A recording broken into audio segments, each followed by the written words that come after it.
Fala, povo, tudo bem? Vamos dar uma retomada aí nessa parte de estatística, um assunto tão importante e talvez um dos momentos decisivos agora, aquela parte da estatística inferencial, que a gente vai começar a fazer os cálculos e com isso a gente faz a melhor ou a pior tomada de decisão. Vamos embora? Uma medida muito utilizada nessa parte aí é a medida que a gente chama de tendência central, associada à média. Essa média é bem conhecida, a média aritmética, e isso faz com que a gente consiga analisar ou verificar como está mais ou menos cada situação. Então, por exemplo, às vezes a gente quer saber o rendimento médio em uma determinada população, que isso aí, de acordo com a concentração de renda, não espelha bem a situação do país. Mas, basicamente, você pega todo o rendimento e divide pela população do país. Isso aqui seria a renda média de cada pessoa, não é isso? Mas quando você tem uma concentração de renda grande, que é no caso do Brasil, por exemplo, isso aqui não representa bem é, a renda de cada família, de cada pessoa, etc. Mas vamos trabalhar. Essa média parece que a gente começa a conhecer desde pequeno. Então, quando nós somos pequenos, temos o hábito incessante de trabalhar com a média chamada média aritmética. A média aritmética, pessoal, muitas vezes simbolizada por MA, alguns professores adoram escrever desse jeito, outros simplesmente preferem representar por X barra, e nada mais seria do que você pegar toda a arrecadação, ou seja, todos os valores, e dividir por quantos eu tenho. Então, a grosso modo, escrevendo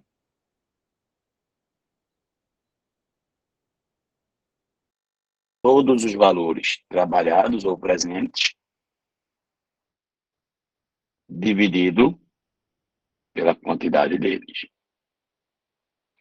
Em estatística, é muito comum a gente chama de X1, X2, X3. Em, é, quando você trabalha com sequência, é muito comum você chamar de A1, A2, A3, até o AM. Se você pegasse todos esses termos, somasse e dividisse pela quantidade, isso representa a minha média aritmética. Fechado? Uma outra média que você conhece bem, ou então quem ainda não entende, imagina que você na escola fez uma prova de matemática, e na primeira unidade você tirou 8. Na segunda unidade, você tirou 7. Sabemos muito bem que a média que nós teremos vai ser o quê, pessoal? A média que nós iremos ter vai ser 7,5. O que é que você fez? Você fez 8 mais 7 e dividiu por 2. Por que eu dividi por 2? Porque são somente duas notas. Se fossem mais notas, se fossem 3 notas, dividiria por 3. Se fossem 100 notas, dividiria por 100. E se forem N notas, iremos dividir por N. Então, é assim que nós representamos a famosa média aritmética. Uma outra média muito conhecida também, pessoal, é uma média que a gente trabalha muito para os cálculos de provas como o Enem, né? Então, às vezes, no SISU, a gente quer colocar a nota para ingressar numa determinada universidade e, de acordo com cada curso, aprovam uma determinada prova, você trabalha com pesos. Às vezes, você, para a medicina, precisa ter um peso maior para a área, por exemplo, de natureza, né? Então, temos um peso maior para isso. Então, como é que a gente utiliza essa ideia da média ponderada, onde alguns materiais chamam média aritmética ponderada? A média ponderada também é simples, vou chamar de MP, você vai pegar qualquer nota e multiplicar pelo peso dela. Se eu pegar todas as notas e multiplicar cada nota pelo seu peso, e se eu fizer isso com todas as notas, pegar qualquer nota e dividir pelo seu peso, e vou dividir isso tudo pela soma dos pesos. Um equívoco muito comum são alguns professores ou alguns alunos acharem que necessariamente a soma dos pesos tem que ser 10, né, pessoal? Isso é um fake. A soma dos pesos pode ser qualquer valor. Pode ser 10, pode ser 100, pode ser qualquer circunstância, certo?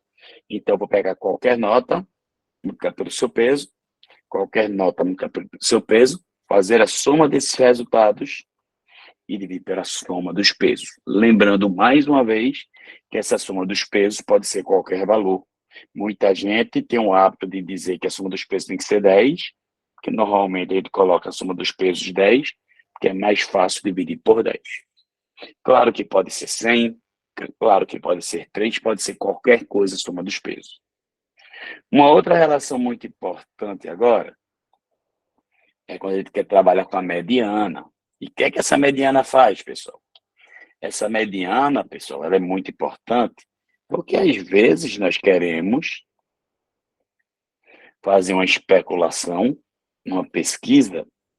Imagina que eu fosse um promotor de uma determinada de eventos e quisesse fazer uma festa. E essa festa tivesse numa dúvida, será que eu posso disponibilizar bebida alcoólica ou não? E claro que disponibilizar bebida alcoólica para menores de idade é proibido. Então, uma das coisas que nós poderíamos fazer, claro, é uma pesquisa da idade. Então, eu vou ordenando os valores e se chegar na metade, eu verificar se tem um grande quantitativo acima ou abaixo de 18 anos, aí eu vou tomar minha decisão. Então, primeiro, para você calcular a mediana, existe uma prioridade. Quem indicou a prioridade? A prioridade aqui, pessoal, é ordenar os dados, que o pessoal chama de rol, tá? E esse rol pode ser crescente ou decrescente. Então, você vai ordenar os dados de forma ou crescente ou decrescente, e após ordenar, tanto faz ser crescente ou decrescente, teremos duas situações. A primeira situação é se o número de termos for ímpar. Eu vou escrever aqui, ó, número de termos ímpar. Se a quantidade de termos que eu tiver for ímpar, pessoal, após ordenar, vai existir um termo central. Por exemplo, se eu tiver 5 termos, vai existir um termo central. Então, a mediana seria o termo central dele. Tá certo? Então, após ordenar, se o número de termos for ímpar, a mediana vai ser o termo central.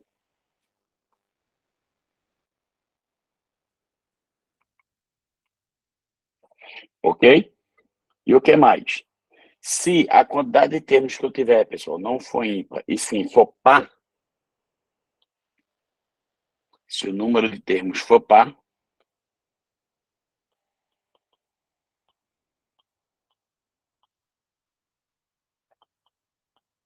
aí não existe termo central, existem termos centrais. Imagina que eu tenho 10 termos, não tem ninguém que fica no centro.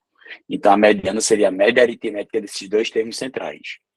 Então, a mediana seria, deixa eu fazer de preto, né? Vai ficar tudo padronizado. A média aritmética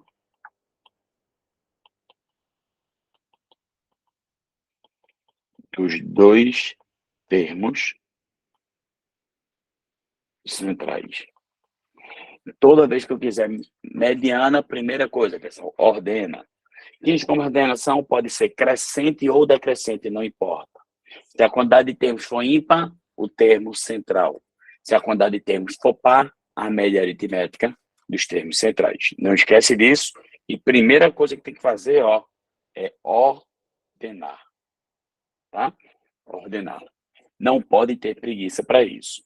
Compreendido bem isso e sabendo, claro, que a amplitude, como nós já tínhamos falado, que a amplitude nada mais seria do que a variação entre o mínimo e o máximo, e a modo dado mais representativo, vou fazer dois exemplos tradicionais agora. Exemplo 5, o que é que ele diz? Descargas atmosféricas, objetos estranhos e quedas de árvores, entre outros motivos, podem gerar interrupções na rede elétrica.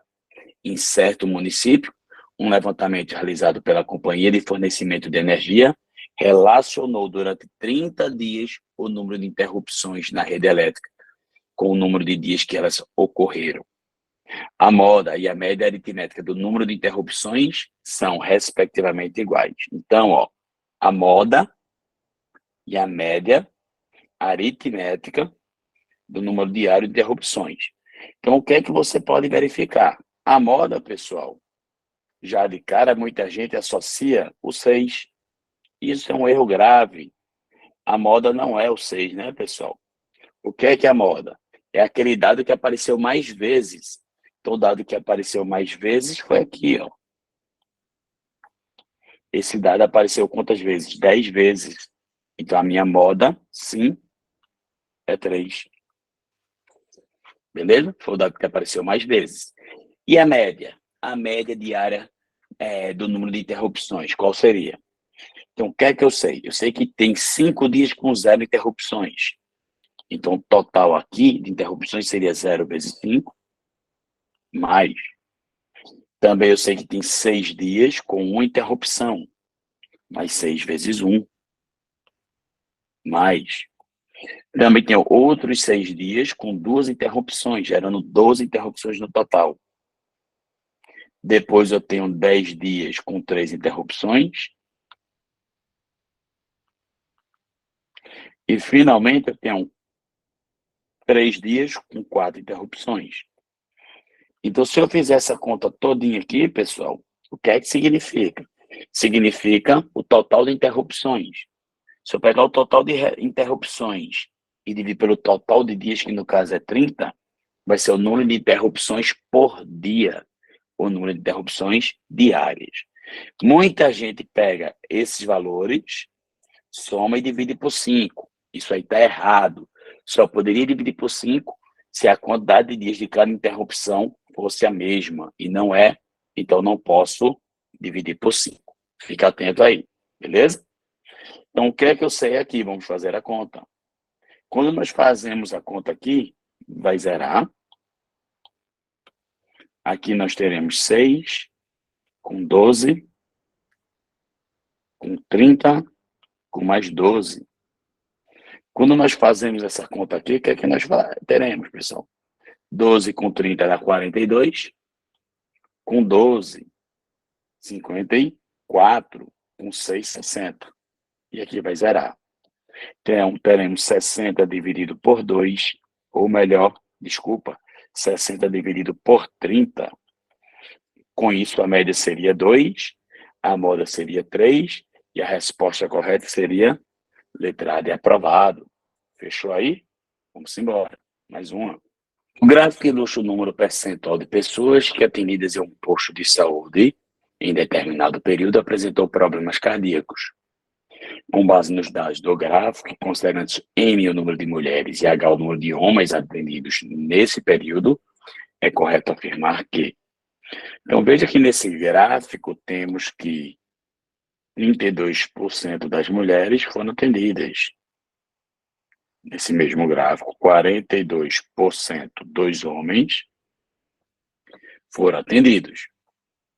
E 37% do total de pessoas foram atendidas. Então, considerando M o número de mulheres e H o número de homens, faremos o seguinte.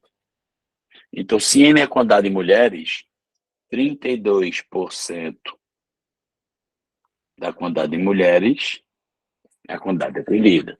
Uma forma de você calcular 32% é pegar o total de mulheres M, dividir por 100, você estaria achando 1% das mulheres, e depois nós multiplicaríamos por 32, equivaleria a 32%.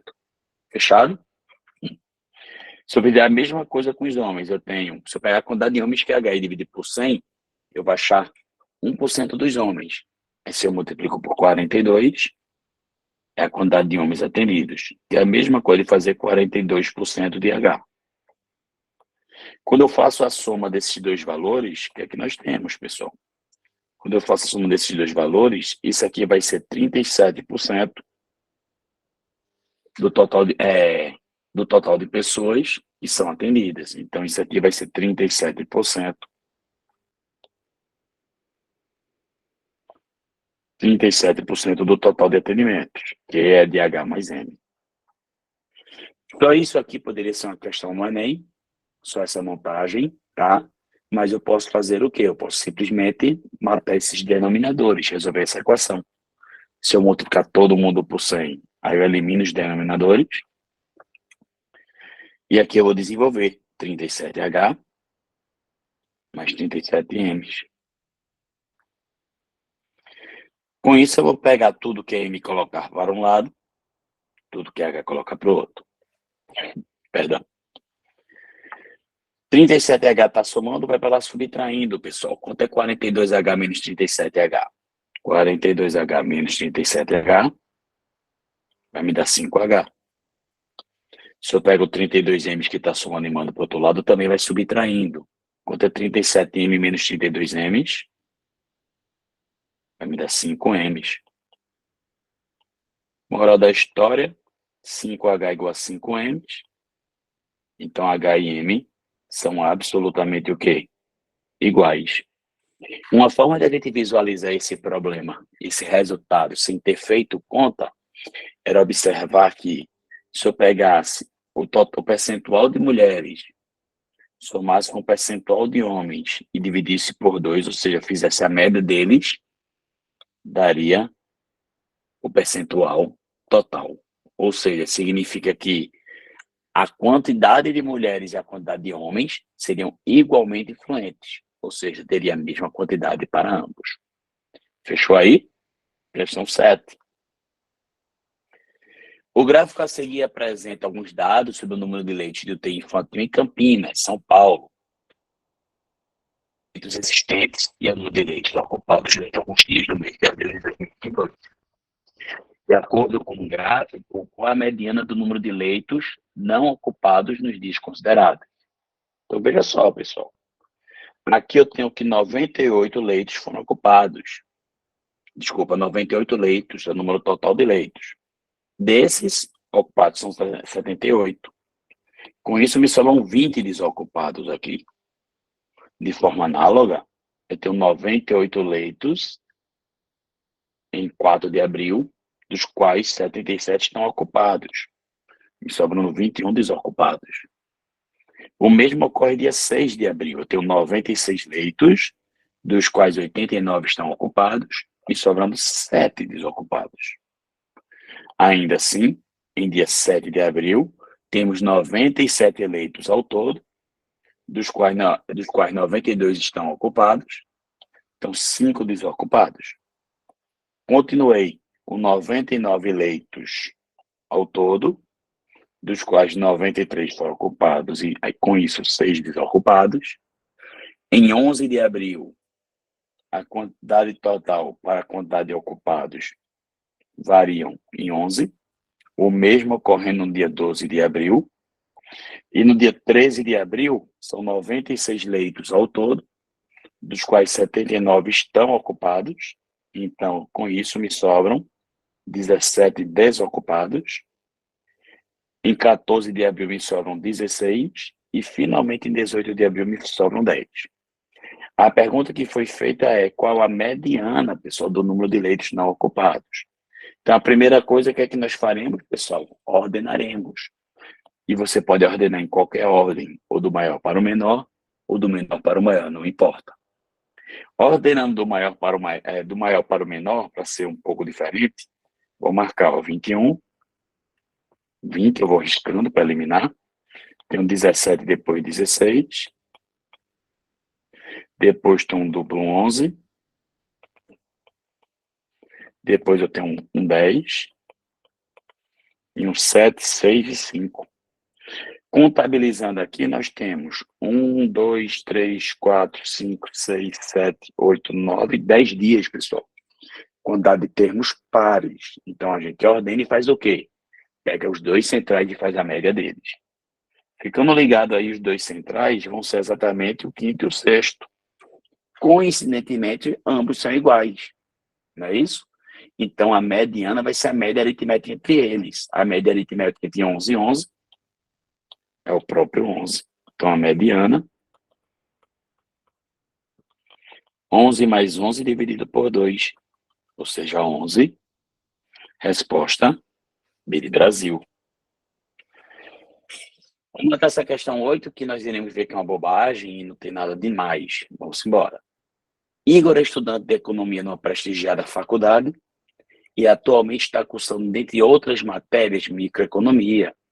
A avaliação dessa matéria é feita em 3 provas, valendo 10 pontos cada, e de pesos 3, 3 e 4.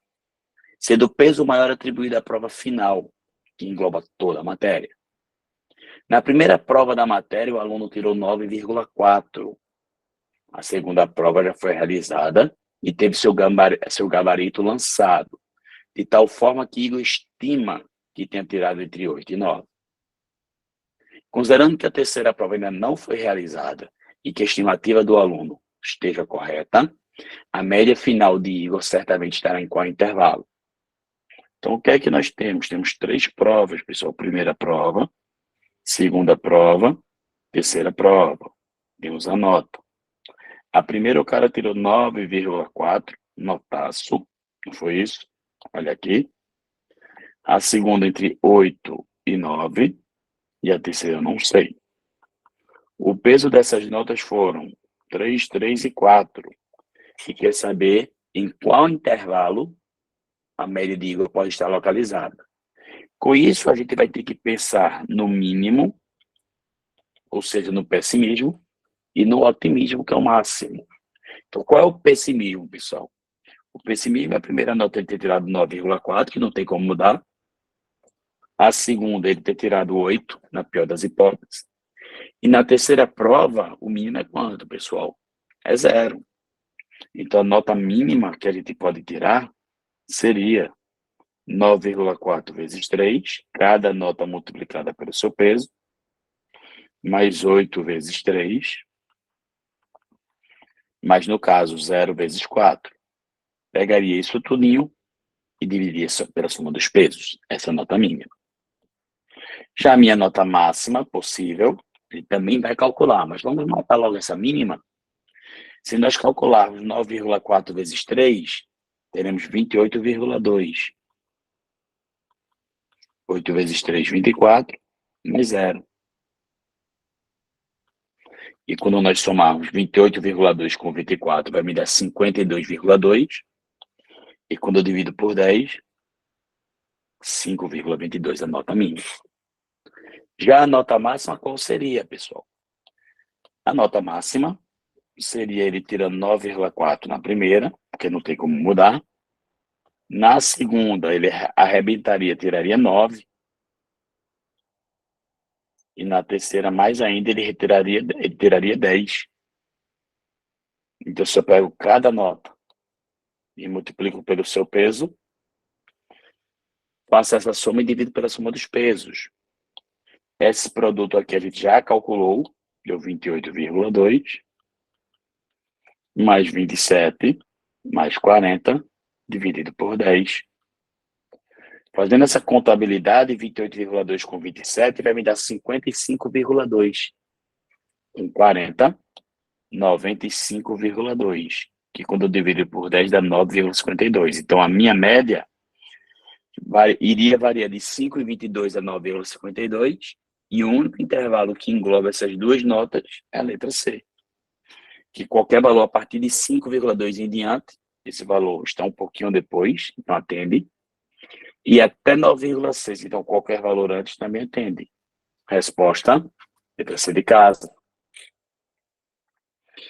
E agora, pessoal, entramos naquela fase de cálculos sobre regularidade. Por exemplo, imagina que eu dissesse que aqui no curso nós vamos fazer uma seleção, tá, para monitores, e as provas serão feitas de matemática, língua portuguesa, e a outra eu vou chamar de comunicação.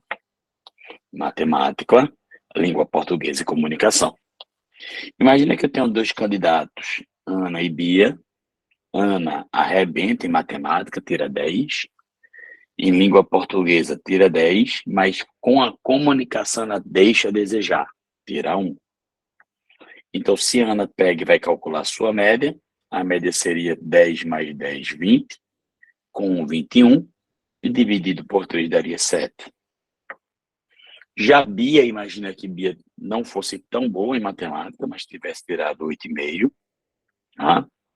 Também em português, ela já não fosse também no mesmo nível, 8,5, já gerando 17 pontos, mas em comunicação, ela tinha tirado 4. Então, com isso, quando você faz a média aritmética aqui, a soma vai dar 21, dividido por 3 também dá 7. Perdão. O que é que acontece quando a gente tem uma situação como essa? Se eu quisesse privilegiar uma pessoa que é melhor em matemática, a atitude seria colocar peso normalmente, ou então um cargo de desempate aí, pessoal. Mas caso eu não fale nada, quem a gente contrata? A gente geralmente contrata a pessoa mais regular. E se você verificar regularidade, são aquelas notas que mais se aproximam da média, que no caso a de Bia.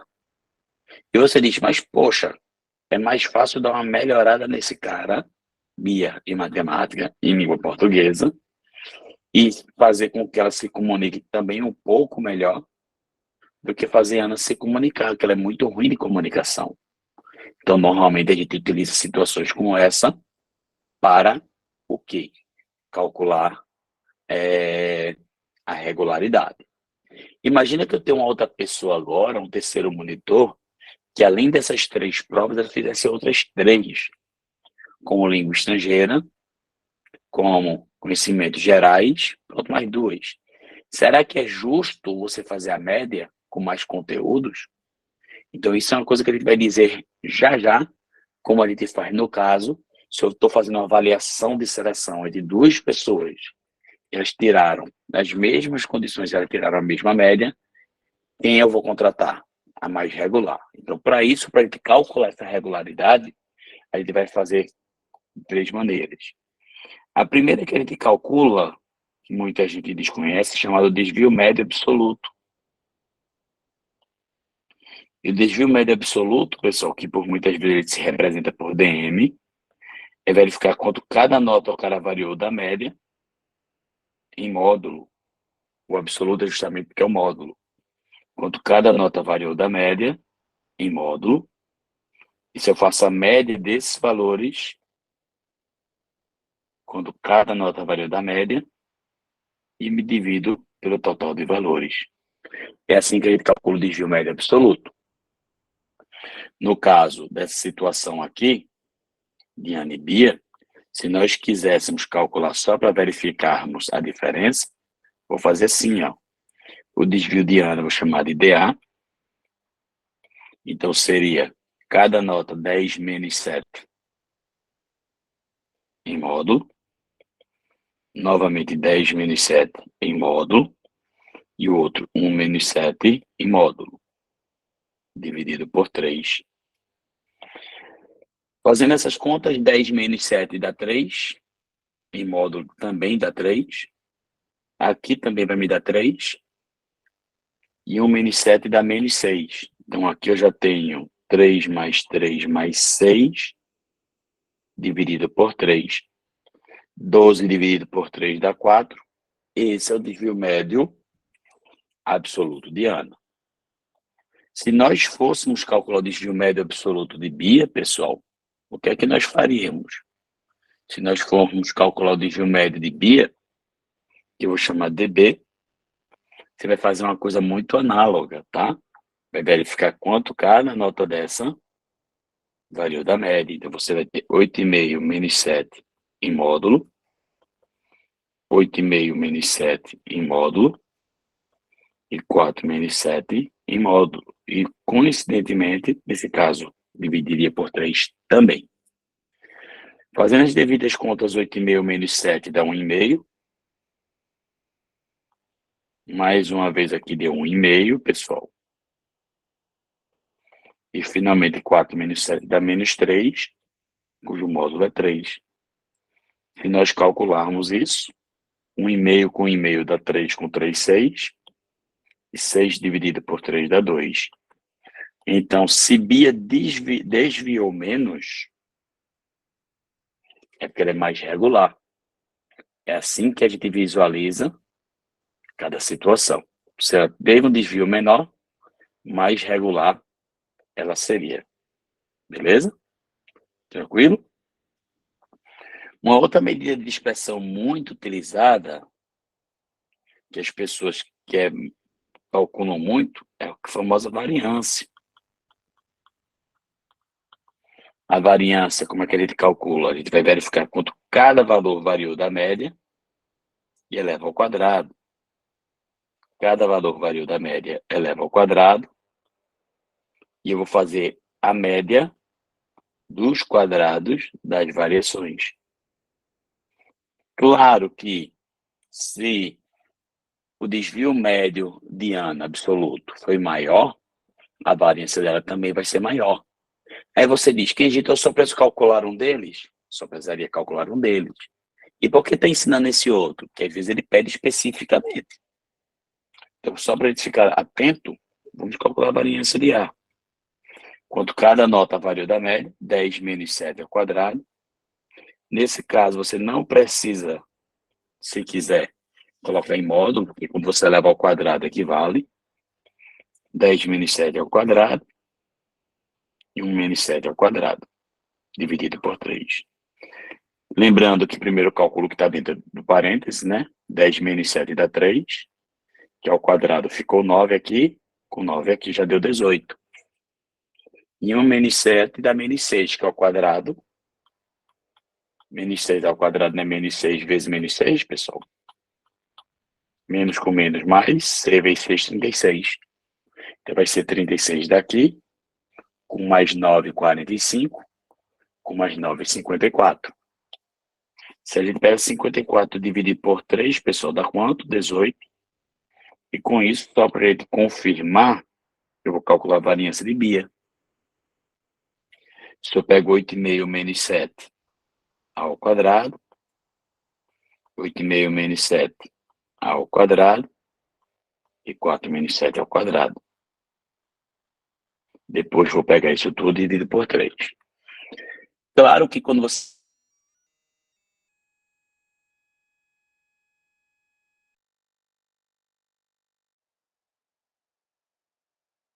quadrado vai ficar 2,25. Você pode escrever desse jeito ou calcular em fração. Então, 8,5 menos 7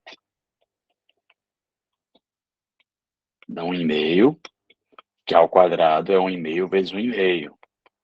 1,5 vezes 1,5, 2,25. Que aqui vai ficar 2,25, mais 2,25 já deu 4,5. E menos 3 ao quadrado deu 9. Então, 9 com 4,5, pessoal, dá 13,5. E quando eu divido por 3, isso aqui vai me dar 4,5. Observe que a variância de Ana foi muito maior que a variância de Bia. Então, Ana fez o quê, pessoal? Ela variou mais da média. Ela foi mais dispersa e, com isso, ela foi menos regular. Uma outra grandeza, outra medida que a gente calcula, uma medida de dispersão muito famosa, é o famoso desvio padrão.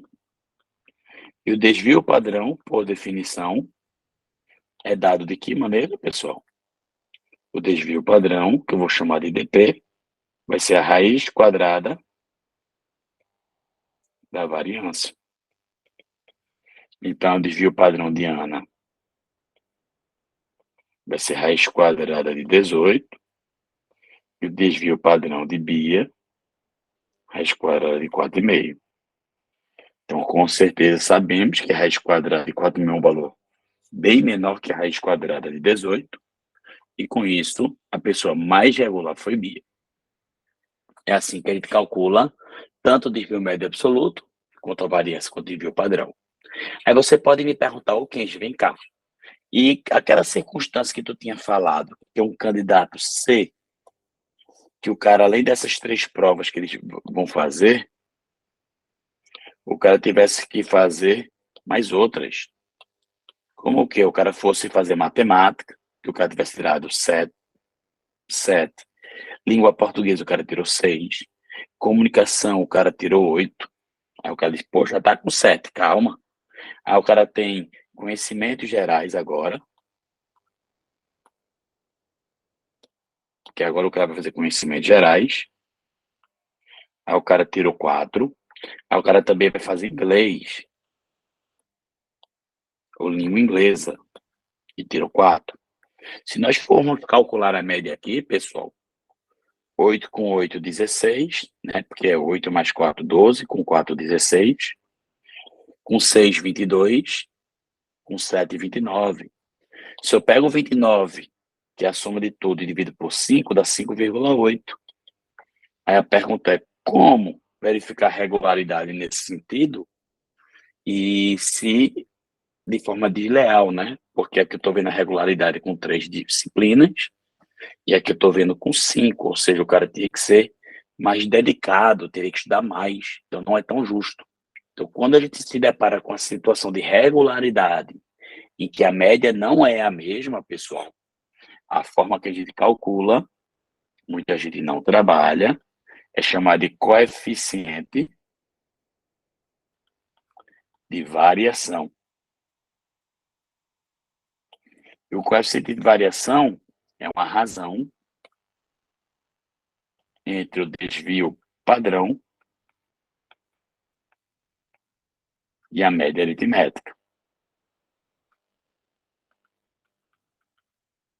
Ou seja, se a média aritmética for a mesma, é só olhar o desvio padrão. Quanto maior o desvio, maior o coeficiente de variação. Então, a pessoa mais irregular seria. Quanto menor o desvio, menor o coeficiente de variação. Então, mais regular ela seria. Mas isso se as médias não forem iguais. Desculpa, forem iguais. Se as médias forem iguais, eu só olho o desvio padrão. Se as médias forem diferentes, eu tenho que fazer essa razão. Muita gente não sabe disso, tu tem que ficar atento. Qual é o desvio mais importante, o mais fantástico que nós teríamos para falar de regularidade? O melhor desvio, pessoal, é se ele fosse zero.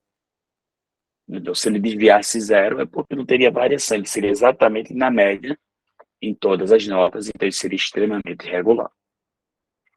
Vamos aplicar? Vai ficar uma bobagem. Simbora. Aqui, um exemplo tradicional aqui, esse exemplo 8, muito tradicional, clássico, que ele afirma o seguinte. Von Helson é um motorista de um aplicativo de viagens e há 6 meses e trabalha de segunda a sábado. Todo domingo ele recebe por e-mail um relatório semanal com diversos dados numéricos referentes ao número de viagens realizadas e ao faturamento.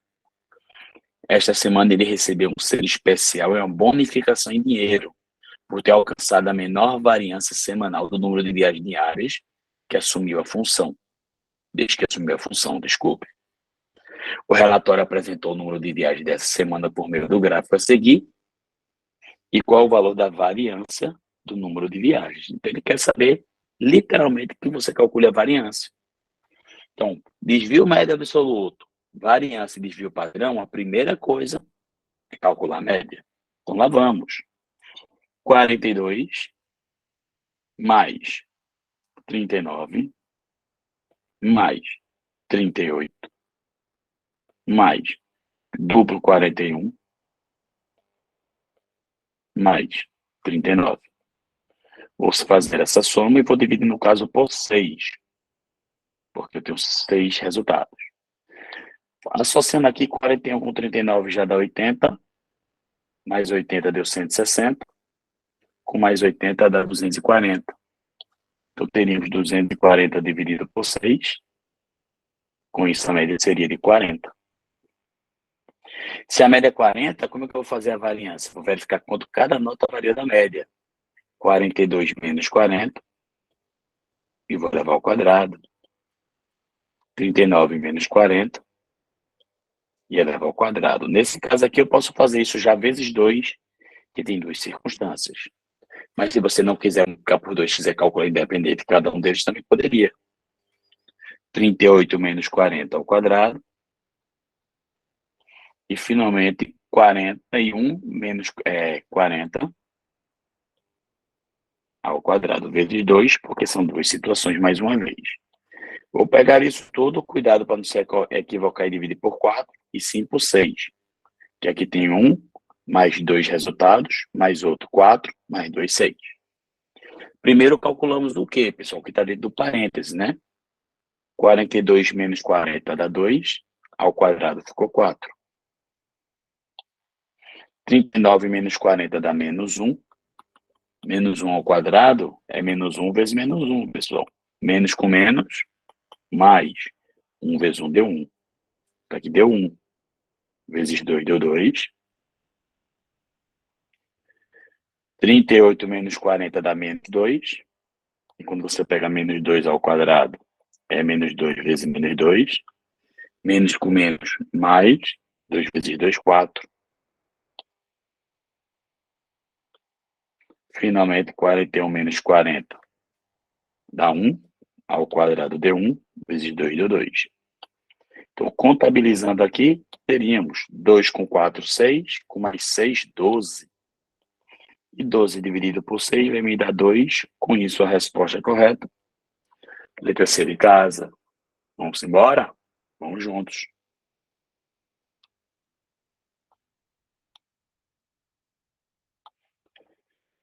Dando continuidade à questão 9, um problema muito importante, né? Ele afirma o seguinte: querendo empreender no ramo de tecnologia, Luiz vai abrir uma loja com celulares diferenciados, de acordo com suas necessidades, que demandam uma bateria com alta durabilidade. Fazer um estudo detalhado sobre a duração da bateria de 5 modelos, para escolher qual deles seria seu produto de exposição. Após o estudo, expôs os dados de 5 modelos como mostra a tabela. Analisando esses dados, foi verificado que o número que teve maior regularidade. Então, antigamente, o pessoal só olhava para cá, ó. Maior regularidade e maior desvio padrão. Mas isso, desculpa, falei o contrário. Maior regularidade e menor desvio padrão. Falei o contrário, tá? Maior regularidade e menor desvio. Maior desvio, pior regularidade, ou seja, maior irregularidade. Mas isso é fato somente se a média fosse a mesma. Mas a média aqui não é a mesma, pessoal. Então, tem que fazer pelo coeficiente de variação. Então, o coeficiente de variação do primeiro vai ser o desvio padrão do primeiro, dividido pela média. 3,5 por 28.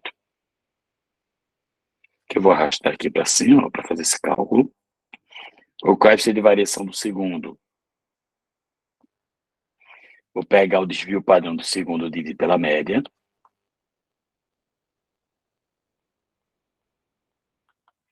O coeficiente de variação do terceiro. Desvio padrão do terceiro dividido pela média.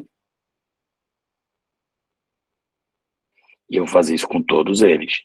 O coeficiente de variação do quarto. O desvio padrão dividido pela média.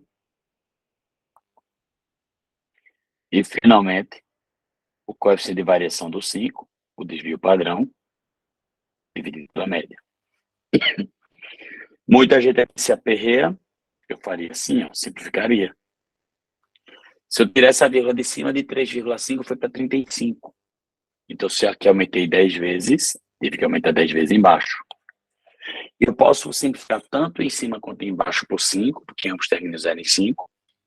Simplificando vai me dar 7 por 5 vai ficar 56. E se eu simplificar novamente por 7, vai ficar 1/8. Claro que eu não preciso dividir. Deixa desse jeito.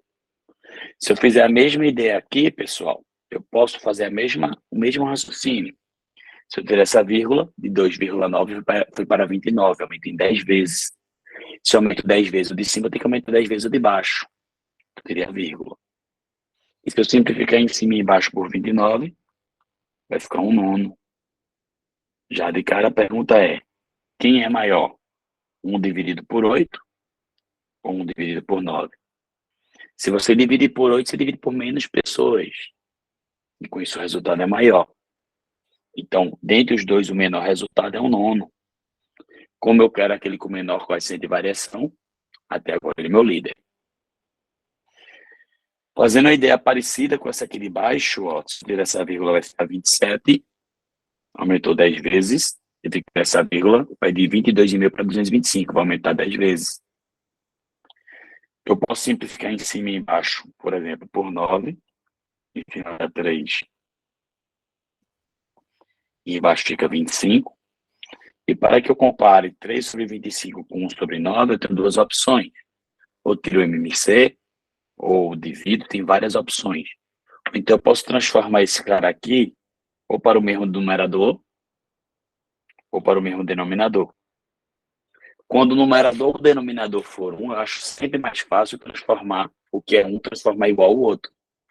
Então, por exemplo, se eu pegar essa igualdade aqui, multiplicar o numerador por 3, tem que multiplicar o denominador também, e daria a mesma coisa. E a pergunta é, quem é menor? 3 dividido por 27 ou 3 dividido por 25? Dividir por 27, dividir por mais gente, o resultado diminui. Então, até agora, o menor coeficiente de variação é realmente o segundo. Fazendo a mesma coisa com o quarto, mais uma vez multipliquei por 10 em cima e por 10 embaixo. Se eu simplifico por 11, dá 3 sobre 20. E mais uma vez, para comparar. Quem é menor? 3 dividido por 27 ou 3 dividido por 20? 3 sobre 27 dá um resultado menor. Então, ainda o segundo está o campeão. E se eu pegar esse último agora, fizer a mesma coisa, eu poderia simplesmente dividir agora por 4, daria 7 sobre 50, e comparar 7 sobre 50 com 3 sobre 27, que até agora é o que está ganhando,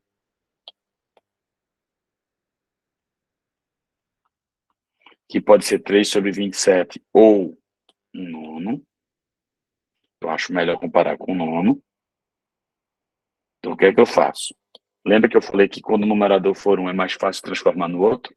Então, eu multiplico esse cara aqui por 7 para comparar.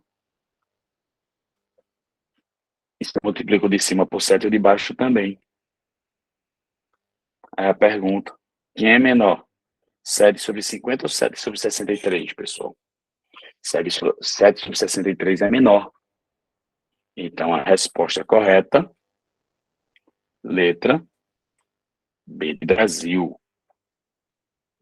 Então, pessoal, essa questão 10, uma questão um pouco diferente, e ele pergunta sobre, ou afirma, que a média da distribuição representada pelo seguinte histograma é dada por esse gráfico abaixo. Então, primeiro, o que é um histograma? Histograma é um gráfico de colunas que ele varre um intervalo. Por exemplo, se eu afirmasse que no eixo X representa o número dos salários de um trabalhador e no eixo Y a frequência que ganha aquele salário, então o que é que significa? Nessa primeira faixa aqui, que eu estou pintando de vermelho, significa que de 3 a 5 salários, temos 4 pessoas que ganham essa faixa salarial. Já no caso de 5 a 7 salários, temos 6 pessoas que ganham essa faixa salarial. Logo em seguida, de 7 a 9 salários, temos 5 pessoas que ganham. E, finalmente, de 9 a 11 salários, temos 3 pessoas. Então, quando você tem um intervalo desse tipo, pessoal, o que é que ocorre? É bem especulativo. Então, para que você tenha uma eficácia maior, ele não poderia dar um intervalo do jeito que dá, que ele está dando. Então, o que é que nós devemos fazer? Devemos especular, certo? Então, ao invés de considerar que as 4 pessoas que eu tenho ganham ou 3 salários ou 5 salários, eu considero como se fosse o ponto médio desse intervalo. Que o ponto médio é de 3 e 5, quem é que está no meio, pessoal? 4. Então, coincidentemente, foi 4. O ponto médio de 5 e 7, 6. O ponto médio de 7 e 9, 8. E, finalmente, o ponto médio entre 9 e 11, 10. Então, é como se nós tivéssemos 4 pessoas ganhando 4 salários. Então, totalizando a soma dos salários, 4 vezes 4, 16. Mais 6 pessoas ganhando 6 salários, perdão. Mais 5 pessoas ganhando 8 salários, totalizando mais 40. E, por último, 3 pessoas ganhando 10 salários, totalizando 30 salários. Se eu faço essa soma aqui, pessoal, significa o total de salários. Se eu pego esse total de salários e divido pelo número de pessoas, vai ser a média de salário por pessoa. Quantas pessoas temos? 4 com 6, 10. Com 5, 15. Com 3, 18. Então, essa vai ser minha média salarial. Chamei de S de salário barra média salarial. Aqui, lembrando que primeiro multiplica para depois somar. 16 com 36.